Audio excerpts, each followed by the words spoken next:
Ал енді Reaper'ге көз жүгіртейік тағы да. Бұл жерде бос орынға 2 рет басатын болсақ, Reaper'дің ішінде Track Panel ашылады. Оны өшіру үшін оң жағын басамыз.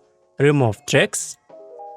Қайтадан 2 рет басып тректі ашамыз, немесе Delete кнопкасын басамыз клавиатурадан. Тректі ашқаннан кейін 2 рет басып ашуға да болады, немесе клавиатурадан Т әрпін басамыз.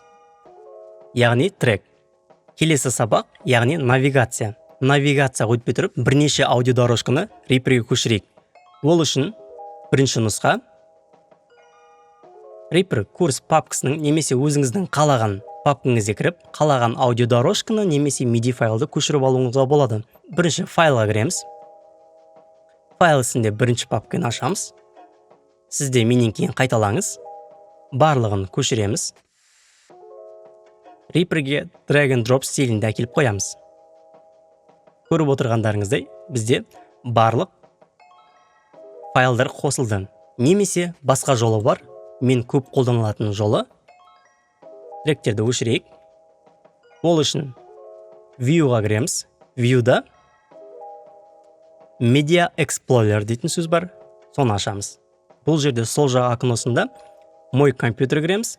Және де мен жіберген папканы сіз қай жерге сақтадыңыз, сол папканы ашамыз. Мысалға менде Reaper курс және Files бірінші папканың ішінде барлығын таңдаймыз және drag and drop пен қоямыз. Explorer'ды ашу үшін тағы да оңай жолы бар, яғни горячий клавиш. Ол үшін Ctrl-Alt-X-ті басамыз, ашылады. Ctrl-Alt-X-ті бассақ, жабылады. Менде 2 кнопка бар. Маған өзіме оңай, яғни Yo кнопкасы. Yo-ны басам, ашылады, Yo-ны басам, жабылады. Егер горячий клавишті өзгерткіңіз келсе, яғни хоткейстерді, Action ішіне кіреміз. Show Action List.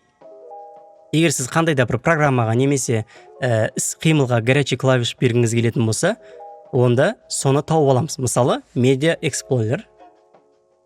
Менде қараңыз, Ctrl-Alt-X деп тұр. Мен қосымша Yo-ны бергім келеді. Мысал ретінде Add Yo-ны таңдаймыз и автоматтық түрде горячий клавиш сол бағытта бағдарламаға берілді. Тағы да бұл жерден Find Shortcut кнопкасын басатын болсақ, қандай shortcut, яғни горячий клавиш қалай жұмыс жасайтынын көрсететін болады.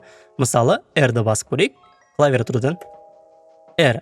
Яғни бұл жерде Toggle Record Arm for Selected Tracks дейді. Белгіленген трекке R басасыз, яғни ол келесі записке дайын деген сөз.